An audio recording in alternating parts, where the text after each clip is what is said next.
We don't discriminate against size here. Big or small, we're going to talk about it.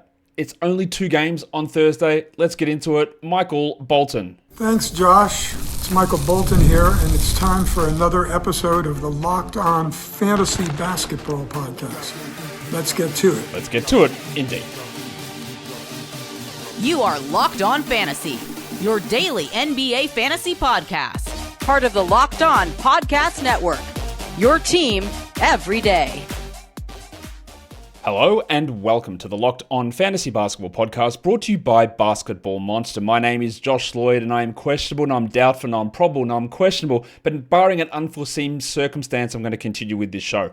I'm also the lead fantasy analyst at basketballmonster.com, and thank you for making Locked On Fantasy Basketball your first listen every day. We are free, and we are available on all platforms, much to the chagrin of people who only like minimal platforming, I guess. I don't know. It's only 2 games on Thursday. We're getting ready for the Big 12 game Wednesday. Of course, make sure you are subscribed because that's going to pop off tonight. I hope we get like 3,000 people in the live premiere of that. That'd be awesome if we did that. We got 1,000 yesterday. Hope we can get 3,000 today. Maybe I'm shooting a little bit too high, but you never know. But get in there. As soon as that last game is over, within 30 minutes or so, the show should be up and ready to roll.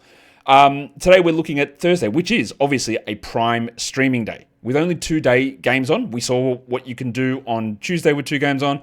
You're going to have that focus there on Thursday as well. But remember, we're in week 1. Don't make dumb moves. Don't try to max out games to the absolute hilt this week just because you can. It's better to sit on guys and wait and see what happens and capitalize on others' stupidity. The one thing we had from Tuesday was probably we do add John Kuminga, especially in points leagues. In categories, we take a chance to see what happens. And now we get another chance on Thursday to see what that gives us. So it is the daily look ahead. What are we paying attention to? What are the big storylines here? What is the pulse of the action? What are the 3 things we are paying attention to the most across the day? Well, the things we're going to be talking about across or paying attention to mainly across this day is what happens with the Pacers. It's the first time we're going to see them. What do their starting centers look like? Is John Kuminga going to continue to start, or was that a particular situation against the Lakers? That's obviously key for some of his value. And one of the big things we want to see in Denver is the load that Nikola Jokic takes on. He was playing 37 minutes a game last season. Is that what David Adelman is going to do this season? Or are we going to see that pull back? In terms of a key streaming guy to watch for, I want you to be really focused on someone like Aaron Nesmith, who's going to start for the Pacers. I've got him projected at 25 fantasy points. He's only 27% rostered. He is foul prone, so there are concerns there, but we're going to talk about streams of the day later. He's one of those guys, though, Aaron Nesmith, that we are going to pay attention to. What about some of the big injuries that we want to pay attention to as we sort of get into that early on here? And just the things that you need to be paying attention to for the games on Thursday. The medical room, Alex Caruso copped a concussion. Of course he did. There's always something. He is going to miss time. He's in the concussion protocol, so he will not play Friday. He'll probably not play Thursday. He won't play Saturday. Obviously, if you're streaming him, that's done now.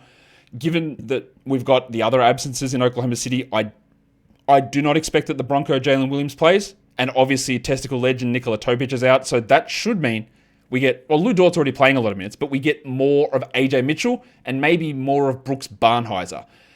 I said Al Horford there. Is he injured? No. But the Warriors play Thursday, Friday. He is going to sit one of those games. Do they sit him on Thursday against Denver, or does he sit on Friday against Portland? I would expect that he plays Thursday and sits Friday, but I don't know. And if Horford is out, then you get a bump to Quinton Post. You get a bump probably to Kuminga, but you also get a bump to Trace Jackson-Davis. And then we know that TJ McConnell is out, but we haven't seen the Pacers yet, but that's not all, because they're also missing Quentin Jackson, who would have been another one of their backup point guards. So it's going to be videotape legend RJ Dennis, who's going to have to get playing time. So if you're in deeper formats, I keep saying RJ. It's not RJ, it's Ray J. That's the joke. Josh, why can't you figure out the joke? Ray J. Shout out to Ray J. Dennis, who should be the backup point guard there in Indiana. And that is what we are taking a look at. What else are we taking a look at? What are we watching for across these games in the NBA? We'll start with the first game. It's a lovely place to begin. And that first game is, of course, when we're going to be looking for the first time at the Indiana Pacers. they're hosting the Oklahoma City Thunder in a rematch of the NBA Finals. A little bit different though, isn't it? Because there's no Williams, but more importantly, there's no Halliburton or no Turner. And this is the first time we get to see Indiana play. The Thunder are 8.5-point favorites here on the road. That's completely fair. We know the Thunder and the Pacers have the best remaining schedules this week, where the Thunder go Thursday, Saturday, and the Pacers have 3 more games. Thursday, Saturday, Sunday. So they are, from Thursday on, the optimal streaming team. So you're going to hear a lot about the Pacers today. Who's out? The rabbit hunter Alex Caruso is out. Alex Caruso is out. I don't know why I repeated that. I think I'm having a stroke. Again, very toasty. Very toasty. Kenrich Williams is out. Nikola Jokic is out. I do not expect that the Bronco plays Jalen Williams. Now, if you are new to the show or new to the previews or you forget, which is possible, when I list those statuses and there's a big D next to Jalen Williams, the asterisk means that I am labeling him doubtful. I don't know that he's doubtful. The official injury report is not out. I do not expect him to play. I don't think they'd even label him doubtful. I think they just say that he's out. But I don't know that. So I'm putting him as doubtful. Same with Isaiah Joe, who missed the game, the opening game. I don't know whether he's out. I'm very on the fence of that. So I'm putting him with a questionable tag. For the Pacers, Timothy John McConnell is out. Quentin Jackson is out. Arrest legend Cam Jones is out. And John Furphy is probable. Now, Furphy missed the last couple of preseason games. I don't know what his rotation role is going to be. I hope that he plays, but their rotation's a little bit a little bit iffy in terms of who gets some of that 9th or 10th man minutes, but I think Furphy will be available. So what am I watching for on the Thunder? We saw, opening night, Chet Holmgren went crazy early on. His usage was through the roof. He couldn't miss shots.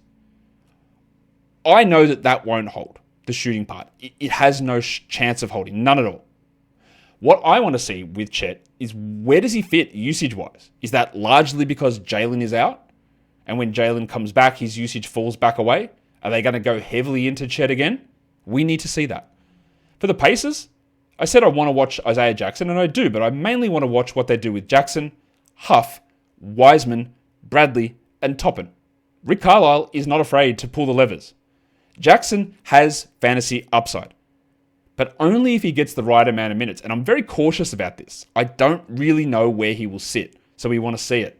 In terms of stream, guys, again, we are trying to use the cutoffs that make sense so that it's available to people in majority of formats. But I think Lou Dort is at least worth streaming. Now, he is bad, and he is not a must-roster player. But for the games coming up, Lou Dort makes sense. And then for the Pacers, I do like Obi Toppin quite a bit. And he is, the reason I mentioned Obi Toppin here, because I'm using our advanced roster percentage metric on Basketball Monster. And I did highlight Aaron Nesmith earlier, who's 27% on Yahoo. Guess what he is on Basketball Monster? 99%. So again, there's large discrepancies. We're going to do this every one of these shows. We should. Is Aaron Nesmith rostered in your league? Is he rostered in your league? I'm going to guess if you say you're in a 10 or 12 team points league, the answer will be no. And I'm going to say if you're in a 12 team category league or higher, you will say yes. But let me know. That's my guess. So I've got Obi Toppin as a stream guy there for the Indiana Pacers for this opening, or their opening game of the season. We're going to come back and talk Nuggets Warriors, which should be a banger in Golden State or at, Chase Center.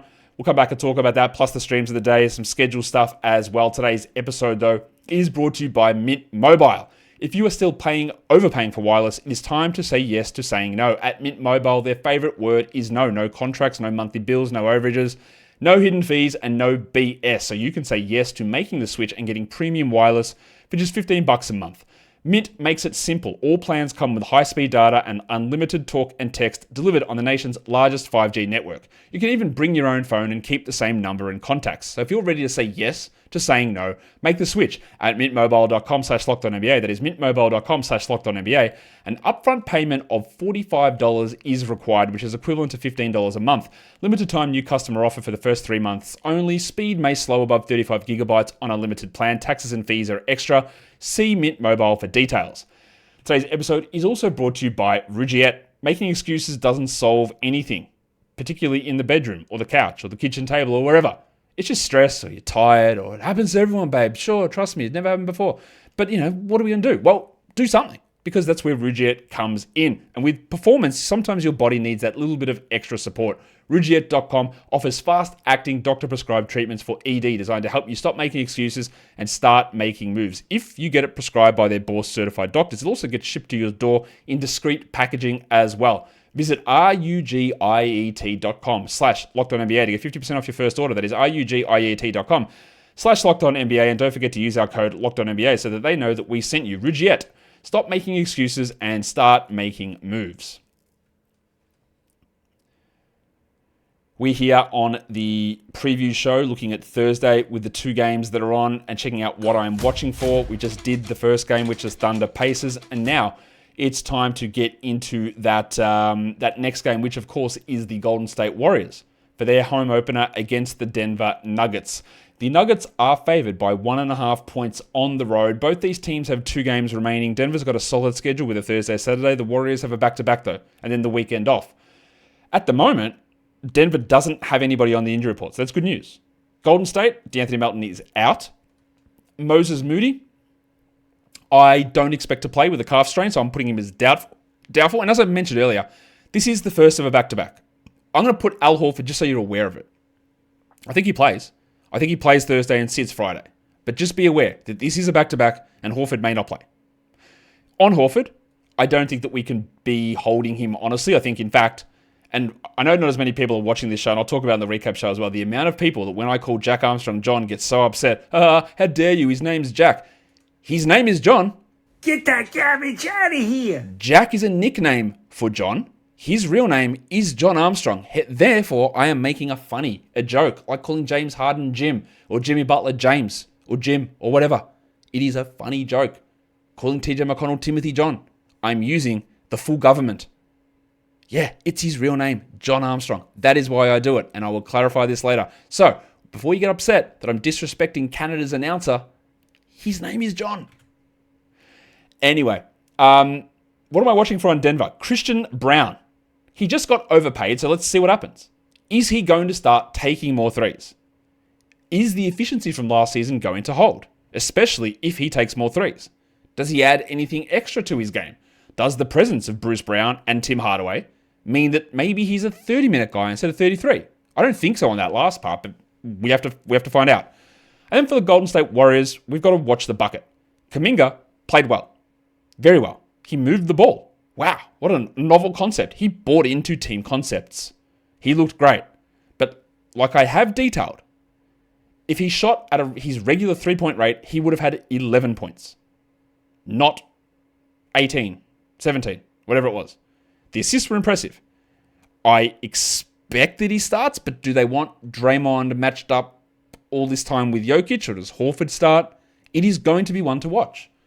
In terms of stream guys that hit the under 40% roster marker for me, I got Bruce Brown on the Denver side. Not that I think he's going to be great, but he's available.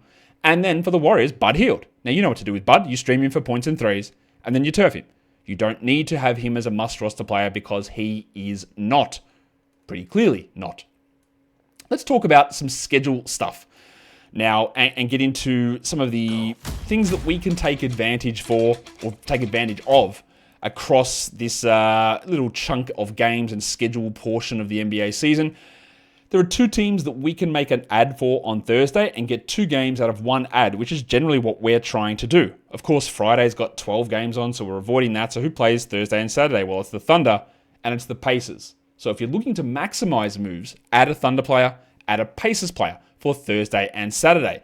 In terms of back-to-backs, well, there is only the one team that plays the Thursday-Friday back-to-back, and that is Golden State. But if you're trying to get a heads-up bump play there because of the back-to-back, remember there are 12 games on Friday, and you'd almost certainly be having to sit somewhere. So even if the guy that you add, Buddy Hield, let's use him as an example, you would add Buddy Hield off the waiver wire, and you play him on Friday, that would likely mean that one of the other guys that you would play would move to the bench. So your net gain is only 1 game. Even though Buddy, you might think he is better than the worst player or the guy that you're going to bench, he's not, but you might think that. But you still only get a net gain of 1. Now, adding Kuminga is a different story because you're not adding him only for the back-to-back, it's hopefully longer term. And that's, again, where I think some of that difference comes in. If we look at chunks, what's happening over the next 5 days? Well, over the next 5 days, we have 3 actionable streaming days. Tuesday, Saturday, and Sunday, because Friday's a 12 and Monday's an 11. So the Pacers are the only team with 3 games. So we are looking at a lot of Pacers to stream. Aaron Nesmith, who I just talked about before. Obi Toppin. Jay Huff. The Hong Kong mattress, Cason Wallace, has only 2 games. And he was 31% before yesterday's game. He's only up to 35 on Yahoo. So that is an interesting development. How many dead leagues have they got over there after they duped all those people into playing leagues? Because I would have thought, given the way that Kaysen played, that we would have had like a 20% rise in his roster percentage. But no, we got 4.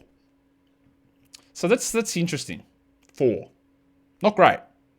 Meaning, again, I do think there is a bunch of incredibly shallow leagues and inactive leagues. That is something to monitor. But I'm using 40% or 35% on Yahoo as the cutoff here for this chunky area, and Wallace is at 35. The other one to look at there is Ben Shepherd with his 3 games, but it's very much Pacers with that little bit of thunder chucked in there. Nobody plays 5 games over the next 7 days, and nobody plays 2 games over the next 7 days, so we're not doing 5s and 2s. What we are going to do, though, is come back and talk about streaming options, streams of the day, categories and points leagues. We'll come back to that in a sec, but today's episode, it is brought to you by Skims for Men. Skims now makes undies for men. Your dreams have been answered. Your prayers, your letters to Santa, because you can now get men's underwear for Skims. And it's their legendary quality is there, their legendary comfort, their legendary range, the different cuts, the flowy boxes, the stretch 5-inch boxer brief. It is there. It's like workout underwear. It's got that nice little workout material. It stretches when you're lunging and you're grunting and you're lifting. It's going to give you all the support you need in a great variety of colors and sizes. Skims Men's is here, and you're never going to miss it. You're never going to forget that it's here and it's changed your life. So shop Skims Men's at skims.com and let them know that we sent you. After you place your order, select podcast in the survey and then pick our show in the drop-down menu that follows. All right, let's take a look at streams of the day now. And we did get some updates from the Thunder just as I'm recording this. Some weird ones. Isaiah Joe is out. Okay, so we got that confirmation. We also got Cason Wallace, the Hong Kong mattress, and Lou Dort, both listed as questionable. Okay. Wallace with a knee sprain and Dort with an ankle sprain. Now, if there's no Jalen Williams, there's no Isaiah Joe, there's no Lou Dort, there's no Alex Caruso, there's no Cason Wallace, we are fully in AJ Mitchell territory, and we are getting into Brooks Barnheiser stream territory. So understand that I've done this streaming part here before that news came out, and we don't even know if they're going to be out, but you are going to get a lot of AJ Mitchell. If Dort or Wallace are out, if one of those two is out, AJ is going to do a lot more. And if they're both out, you are going to have to get Brooks Barnheiser because there's already no Alex Caruso in this setup. So again, that is pretty crazy. So my original stream of the day here for 10 teamers is Lou Dort. And now we cast a little bit of doubt on that, don't we? I also think that Aaron Wiggins, who I've got here as the 12-team stream of the day, his value goes through the roof. Ben Shepherd is a 14-team category stream of the day option. And then for deeper leagues, 16 and deeper, we've got the Shark Bruce Brown Jr. For Yahoo and ESPN points leagues, we've got Cason Wallace, assuming that he plays. He's at 35% rostered at the moment, and this knee sprain has come out of nowhere. But we have a lot of things that can happen here. Joe, Williams, Caruso, all out. Dort, Wallace, all questionable. Topic out. It's a lot of guards, man. So you're going to get Mitchell, you might get Jeng, you're going to get Wiggins, and you're going to get Barnheiser having to do more. So we just have to watch that because they are very key streaming decisions. In terms of some 10-team category streams, and again, these are going to be relevant to most leagues, I think. We've got Lou Dort, Aaron Wiggins, Obi Toppin's a very good stream here, I think, Buddy Hield, and Ben Shepherd. Then if you move into 12-teamers and all of those guys are not available, there's another list of players that you can take a look at. We've got Bruce Brown, Jonas Valanciunas, Jalen Williams, Johnny Furphy, and AJ Mitchell. Now, I will move AJ up that list very clearly into the 10-team spot if we're in a situation where one of Dort or Wallace is out, and we'll put Barnheiser into this area as well, and Wiggins would move up too. And then if we are looking at points league streaming options, these 5 names are going to be worth looking at. Cason Wallace, again, if he plays, he's at 35% rostered. Hopefully he is available. And then you've got Isaiah Jackson, who's in category leagues and according to our advanced metrics is pretty highly rostered, but he's only 14% on Yahoo. That is very clearly a big difference. I believe that he will start, but I also worry about him on back-to-backs, and I worry about the 3-headed or maybe 5-headed monster with Wiseman, Bradley, Jackson, Huff, and Toppin. So he's at least worth having a look at, Isaiah Jackson, but there could be some concern with how much he plays. Aaron Nesmith is also a good stream. We detailed him earlier. Obi Toppin, and then another Aaron Wiggins. And then we watch for those thunder spots with AJ Mitchell, and then maybe a Brooks Barnheiser in those deeper sort of formats. And that, guys, is the daily look ahead. Some very interesting Thunder news there. We keep an eye on that, and we see what happens. We know that Caruso's out, and now we're going to watch Dort and the Hong Kong mattress, Kaysen Wallace. Big recap show coming tonight. I'm looking forward to doing it. It's going to be exhausting. It's going to be long, I'm guessing. And it'll be fun. Thank you so much for listening, everyone. See ya.